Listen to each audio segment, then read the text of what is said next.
I waited 15 years to get my revenge, and it was everything I imagined it to be. When people hear about revenge, they picture something violent and immediate, a confrontation, a moment of brutal justice. But true revenge isn't impulsive. It's patient. It waits in the shadows, growing stronger, while your enemy grows comfortable. I wasn't always like this, calculating, patient, cold. Once, I was Catherine Vance's bright-eyed niece, with dreams of changing the world through innovation. My Aunt Catherine was brilliant, an engineer who built Vance Dynamics from a garage startup into a technological powerhouse. She took me under her wing when my parents died, showing me how circuits worked before I could tie my shoes. "Alina," she'd tell me, "in business and in life, integrity is everything. Without it, none of this matters." I believed her. I was 16, idealistic, and she was my hero. Then she died. A car accident, they said. I remember Robert, her brother, putting his arm around me at the funeral. "She would have wanted you to be strong," he whispered. I nodded through my tears, grateful for his support. 2 months later, Robert took over the company. Catherine's pats were suddenly in his name. Her innovations became Vance Innovations Group. Her picture disappeared from the company lobby, her history rewritten. I was young but not stupid. Something felt wrong, but I had no proof, no power, and nowhere to go. Robert became my legal guardian. He enrolled me in St. Andrew's School, the best education money can buy, and I saw him maybe twice a year after that. When I graduated New York University with a double major in business and computer science, Robert offered me an entry-level position at Vance Dynamics. "It's what Catherine would have wanted," he said, his smile not quite reaching his eyes. Family taking care of family. I accepted, not because I believed him, but because I needed to know what had really happened to my aunt. My revenge began the day Robert introduced me as my assistant to the board of directors. I'd written the entire business proposal that saved his failing company, staying up 3 straight nights crunching numbers while he entertained clients on his yacht. When the board applauded, Robert stepped forward and took a bow. I didn't say a word. I simply smiled and refilled everyone's water glasses. "That's why I hired her," Robert told them later. "Brilliant with details, but knows her place." That night, I typed my resignation letter but never sent it. Instead, I created a new folder on my laptop labeled Patience. For 15 years, I became indispensable to Robert. I managed his calendar, knew his passwords, handled his personal affairs. When his wife left him, I arranged the divorce settlement. When his son needed rehab, I found the facility and negotiated the price. When he needed to hide money from the IRS, I created the offshore accounts. Each passing year, I gathered more evidence, more secrets, more leverage. The first 2 years were the hardest. Robert was cautious around me, keeping me at arm's length. I worked 16-hour days proving my loyalty, swallowing my rage when he took credit for my work. At night, I'd return to my tiny apartment and meticulously document everything I'd observed. By year 3, Robert had grown comfortable enough to leave me alone with sensitive files. That's when I found the first piece of real evidence, an old police report buried in a box of miscellaneous documents. It detailed Catherine's car accident, driver-side impact at 65 mph, death instantaneous. What caught my eye was a handwritten note in the margin. Evidence of tampering with brake lines inconclusive. Case closed per directive. My hands shook as I photographed the report. That night, I cried for the first time since Catherine's funeral, not from sadness, but from vindication. I wasn't crazy. Something had happened to her. But one document wasn't enough. I needed more. In year 4, Robert promoted me to executive assistant after I saved an important client relationship. He'd botched a presentation, insulting the client's product vision. After he left, I stayed behind and worked through the night, redesigning their proposal. When the client signed a 7-figure contract, Robert took all the credit. But he also gave me a key to his office. "You've earned this," he said, dropping the key in my palm. "I need someone I can trust." I nodded, the weight of the key nothing compared to the weight of my patience. That key opened more than his office. It opened file cabinets, storage rooms, and eventually a lockbox hidden behind the false bottom of his desk drawer. Inside was a thumb drive labeled CV Final. I waited a week before taking it, creating a perfect replica to leave in its place. When I finally viewed its contents in a Starbucks 3 cities away, I nearly vomited. The drive contained video footage of Robert arguing with Catherine in her office, timestamped 11:43 p.m. the night before she died. "It's my company, too," Robert shouted, his face contorted with rage. "I deserve those patents." Catherine stood her ground. "You didn't design them. You didn't build them. You didn't invest a penny of your own money. The board will never approve." The video cut off as Robert lunged toward her. I sat in that Starbucks until closing time, the footage playing on loop in my head. I now had motive, but still not enough proof for legal action. Robert was too powerful, too connected with local authorities. If I moved too soon, I'd lose everything. So I waited and planned. Year 5 brought an unexpected complication. Ethan Vance, Robert's 16-year-old son. Robert's ex-wife had reached her breaking point, dumping the troubled teenager on his father's doorstep before moving to Europe with her new husband. "I need you to deal with this," Robert told me, gesturing toward Ethan, who stood sullenly in the corner of the office. "Find him a good school. Keep him out of trouble. Keep him away from me." I expected to hate Ethan on principle. Instead, I found a perceptive, wounded kid struggling under the weight of his father's indifference. "He doesn't talk about her, you know," Ethan said one day as I drove him to a therapy appointment. "Who?" "My aunt." "Your mom?" My grip tightened on the steering wheel. "Catherine wasn't my mother." "She was my aunt," Ethan shrugged. "Sorry, Dad never mentions her, so I just assumed." He trailed off, staring out the window. "What do you know about her?" I asked carefully. "Not much. Just that she was smart. Really smart. And that she died in an accident." He turned to look at me. "Dad got rid of all her pictures after she died." "Not all of them," I said before I could stop myself. That night, I showed Ethan the only photograph I had of Catherine, the two of us at my New York University graduation. She was beaming, her arm around my shoulders, her entire face lit up with pride. Ethan studied it for a long time. "You look like her," he said finally. "People used to say that all the time." He handed the photo back carefully. "Why do you work for my dad? You don't seem to like him very much." The question caught me off guard. For a split second, I considered telling him everything. Instead, I said, "It's complicated." "Act complicated or actually complicated?" he asked with a hint of a smile. "Actually complicated." Ethan nodded as if this made perfect sense. "Most things are, once you look closely enough." By year 7, I had earned Robert's complete trust. I managed his schedule, screened his calls, and prepared his presentations. Behind the scenes, I was building my case, documenting financial irregularities, recording conversations, and making connections with key players in the industry. I also became Ethan's de facto guardian. I attended his parent-teacher conferences, helped with New York University applications, and bailaid him out when he experimented with drugs and alcohol. Episodes I carefully kept from Robert. "Why do you care?" Ethan asked me once, after I picked him up at 2 a.m. from a party gone wrong. "It's not your job to deal with my mess. Maybe I see something in you worth saving," I replied. "Or maybe you're just really good at your job," he said, his words slightly slurred. "Taking care of Vance family problems." I didn't answer, keeping my eyes on the road. The truth was more complicated than either option. In some twisted way, helping Ethan felt like honoring Catherine. She would have wanted me to protect him, regardless of his father's sins. Year 10 brought a critical breakthrough. Robert, increasingly reckless with his success, began cutting regulatory corners on a new product line. When safety concerns emerged, he buried the reports and fired the whistleblowers. "We need to delay the launch," I told him privately, showing him the test results. "These failure rates are dangerous," Robert laughed. "Since when are you risk-averse?"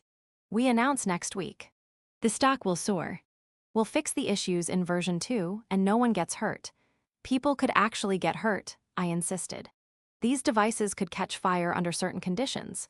He leaned back in his chair, studying me. "You know what Catherine's problem was? She was too cautious, too ethical. It held her back." He pointed at me. "Don't make the same mistake." I nodded, bile rising in my throat. That night, I anonymously sent the safety reports to a trusted journalist. When the story broke, Vance Dynamics' stock plummeted. Robert was furious, ordering an internal investigation to find the leak.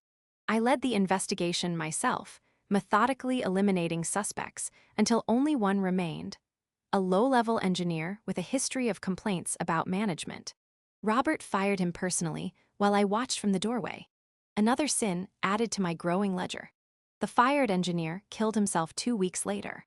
The note he left behind simply read, "I didn't do it, but no one will believe me now." I almost gave up then, almost came forward with everything I had. But it wouldn't have been enough to bring Robert down completely. He would have recovered, retaliated, and everything Catherine had built would be lost forever. So I compartmentalized my guilt and refocused on the ultimate goal. The engineer became another ghost, driving me forward. By year 12, Ethan had graduated from New York University and returned to work at Advanced Dynamics, against my private advice. Robert installed him as Director of Innovation, a meaningless title that came with a corner office and no actual responsibilities. "Keep an eye on him," Robert told me. "Make sure he doesn't interfere with anything important." But Ethan wasn't as pliable as his father expected. He started attending meetings, asking questions, reviewing old company patents, Catherine's patents. I watched him with growing unease, uncertain whether he was an ally or a threat to my carefully constructed plans. "These patents," Ethan said to me one evening, spreading old documents across his desk. "The ones from before my aunt died. The engineering is incredible, way ahead of its time." I kept my face neutral. Catherine was very innovative, but the weird thing is, the design approach totally changes after her death. He showed me comparative diagrams. "See, these early ones are elegant, efficient. The later ones are basically brute force solutions. Same person couldn't have designed both." I felt a chill. "What are you suggesting?" Ethan leaned forward. "I think my dad took credit for my aunt's work after she died. And I think you know that." We stared at each other across the desk, the moment stretched, fraught with unspoken accusations and secrets. "That's a serious allegation," I said finally. "Not an allegation, an observation."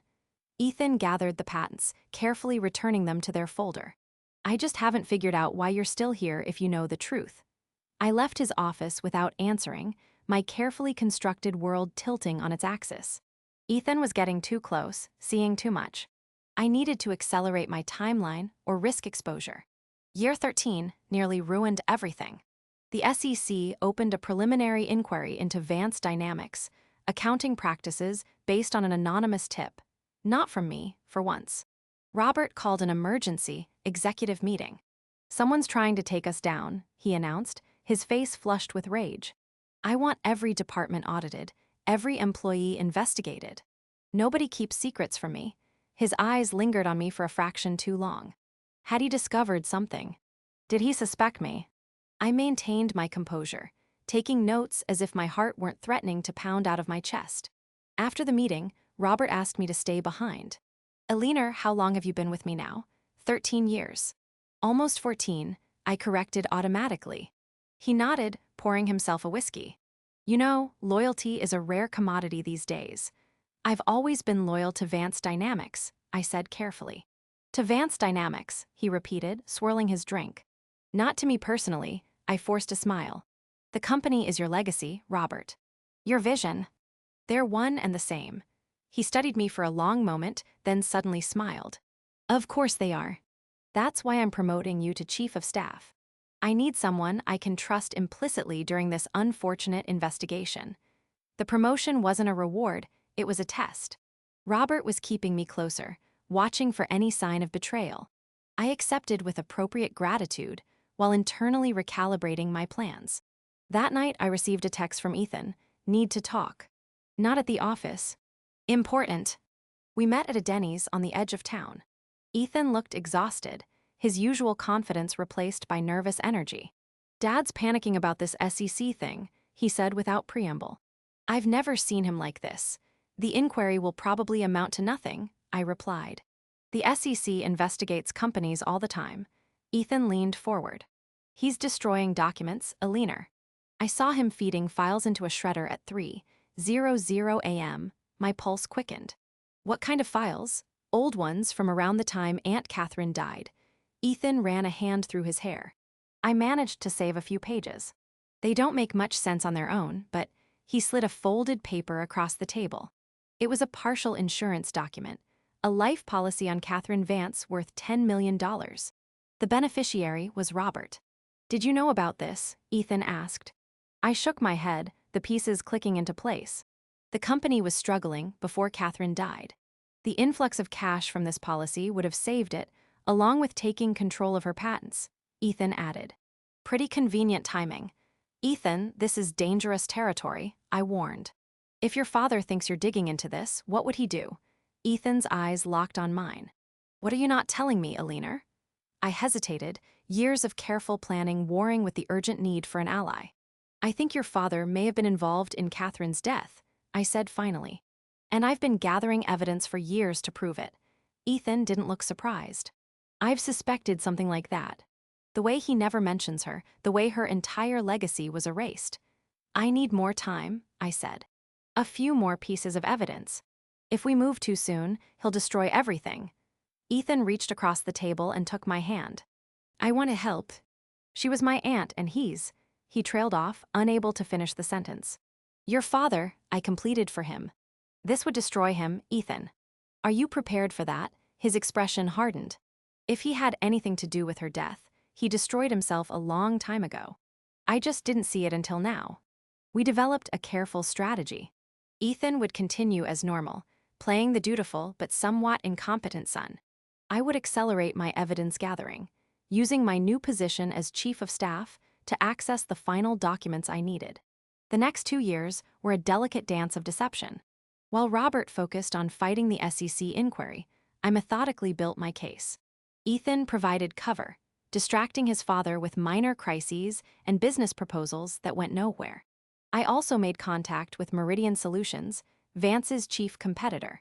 Through carefully encrypted communications, I laid the groundwork for my eventual move, providing enough insider information to prove my value without crossing legal lines. Robert promoted me to chief of staff, but introduced me to important people as practically family.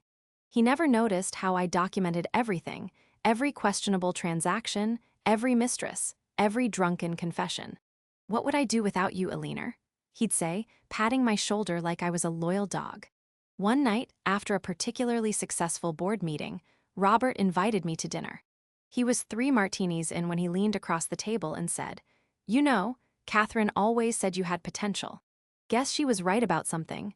I kept my expression neutral. "You don't talk about her much." "Not much to say," he shrugged. "Brilliant but naive. No killer instinct. Is that why the company struggled under her leadership?" I asked innocently. Robert snorted. Catherine was an engineer, not a businesswoman. She could design a perfect product but couldn't make the hard decisions. He leaned closer. Sometimes progress requires sacrifice. I recorded every word.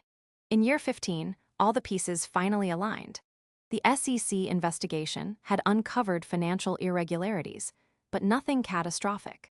Robert had weathered the storm, emerging more arrogant and invulnerable than ever. The final piece came from an unexpected source. Robert's former driver, now retired and diagnosed with terminal cancer. I'd maintained contact with Walter over the years, sending holiday cards and occasional gifts. When he called asking to meet, I drove to his Vita's healthcare hospice facility immediately. "I should have told someone years ago," he confessed, his voice barely above a whisper. "But Mr. Vance paid for my daughter's college, paid for my wife's medical bills. I convinced myself it wasn't my business."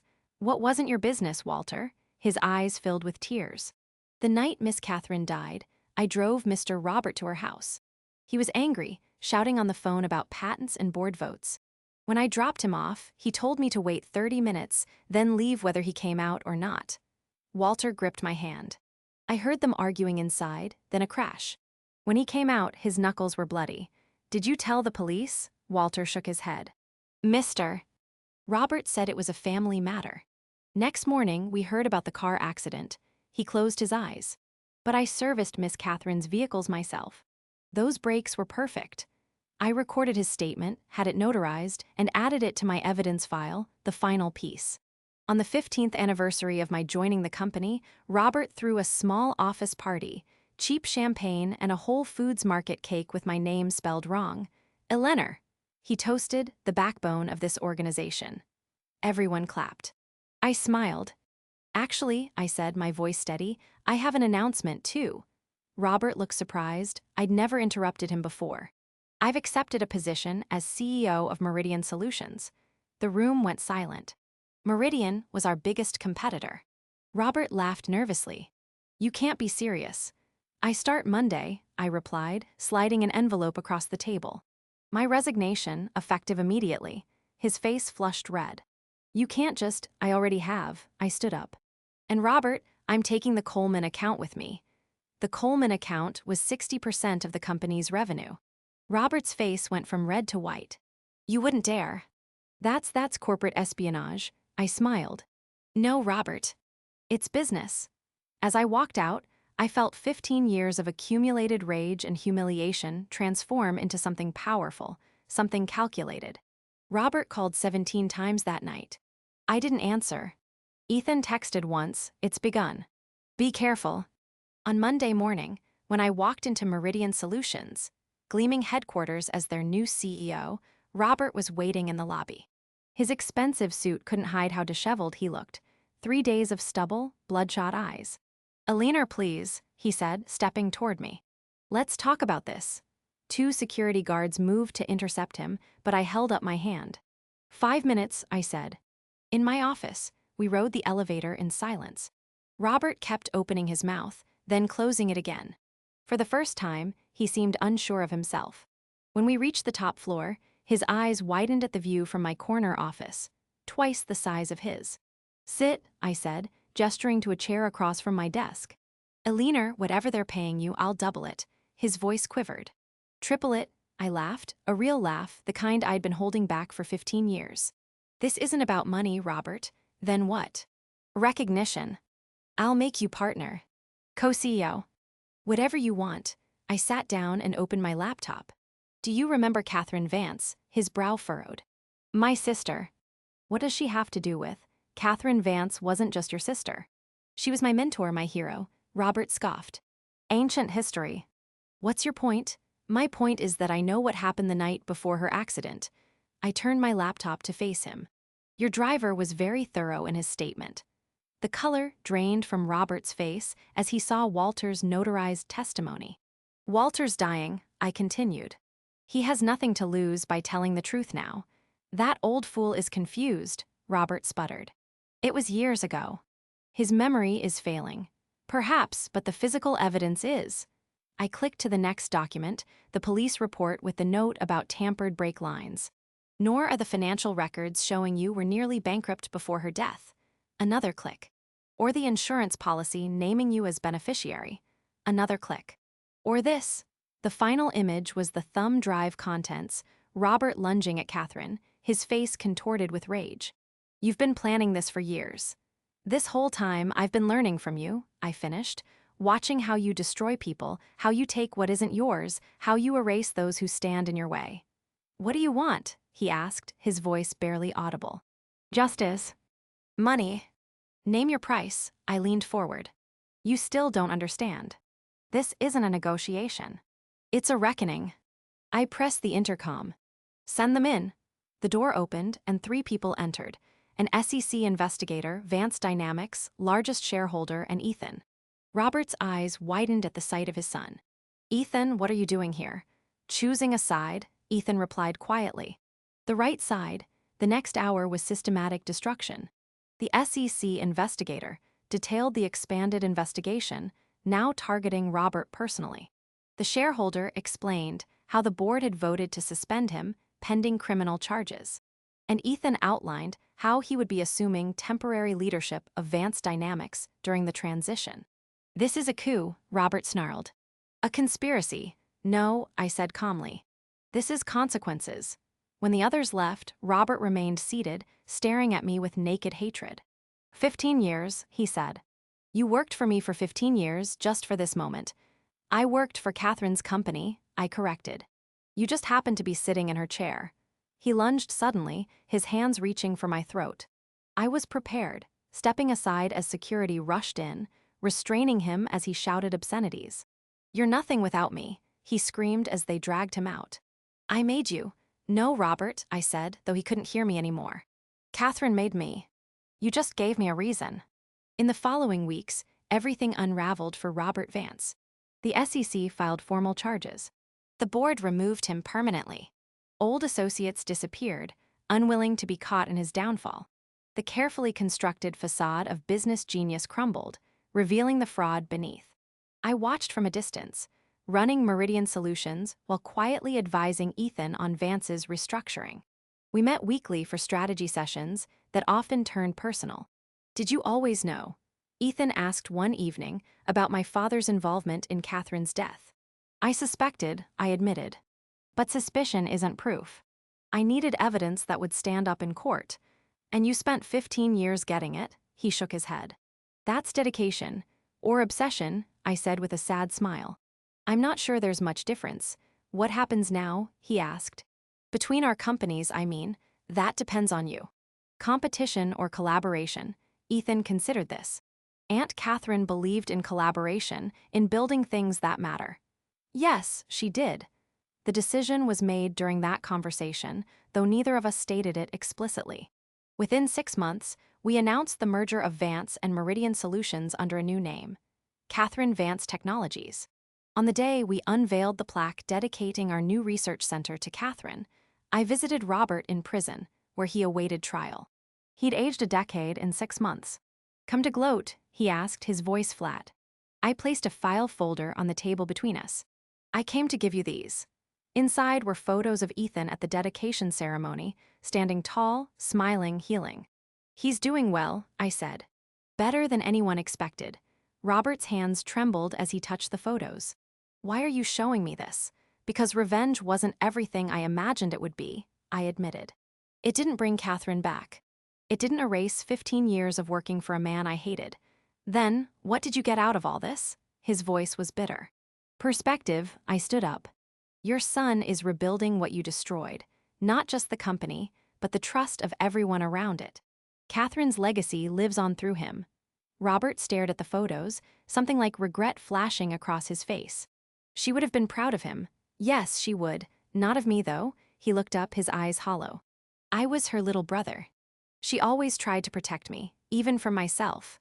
For a moment, I glimpsed the man he might have been: vulnerable, human, capable of reflection. Then his expression hardened again. "The company would have failed under her leadership." "I saved it by killing her?" I asked quietly. Robert flinched. "It wasn't supposed to happen like that. We argued. She fell." Hit her head on the corner of her desk. His voice dropped to a whisper. "I panicked." The breaks were insurance. The confession hung in the air between us. After 15 years, the truth spoken aloud at last. "I'll make sure the prosecutor hears this," I said, standing up. "Wait," Robert's hand shot out, gripping my wrist. "Off the record, please." For Ethan's sake, I gently removed his hand. "Ethan deserves to know the truth." "All of it." As I turned to leave, Robert called after me. "He's not like me, Ethan." "He's like her." I paused at the door. "I know." That's why there's still hope for Vance Dynamics. Outside the prison, I sat in my car for a long time, the weight of 15 years suddenly lifting. My phone buzzed with a text from Ethan. "How did it go?" I started the engine before replying. He confessed. "It's over." 3 dots appeared as Ethan typed, disappeared, then reappeared. "Finally, thank you for seeing this through." "For her." "For all of us." I drove back to the office, Catherine's office, now mine, and stood before the portrait we'd hung on the wall. Catherine Vance, brilliant engineer, visionary founder, mentor. The plaque beneath it read simply, "Integrity is everything." Robert was sentenced to 20 years for Catherine's murder. The company thrived under our joint leadership, and slowly, I learned to define myself by something other than revenge. On the 5th anniversary of the merger, Ethan and I stood on the balcony of our new headquarters, watching employees stream into the building below. "Do you think she would approve?" Ethan asked. "Of what we've built." I thought about Catherine's brilliance, her integrity, her vision of technology that improved lives. "Yes," I said. "I think she would. And you," he turned to face me. "Now that it's done, was it worth 15 years of your life?" I considered the question carefully. Not for the revenge itself. That was hollow in the end. But for this, I gestured at the building, the people, the future we were creating. For the chance to finish what she started. To make something meaningful from the wreckage. Ethan nodded, understanding. To honor her legacy, and to build our own, I added. When people talk about revenge, they imagine something violent and immediate. They don't tell you about the aftermath, how the satisfaction fades, how the emptiness returns. They don't tell you that true justice isn't about destroying someone else's life, but about reclaiming your own, about transforming pain into purpose, about choosing, finally, to build rather than break. I waited 15 years to get my revenge, and it was everything I imagined it to be. But what came after the healing, the creating, the living, that was something I never imagined at all. And it was better,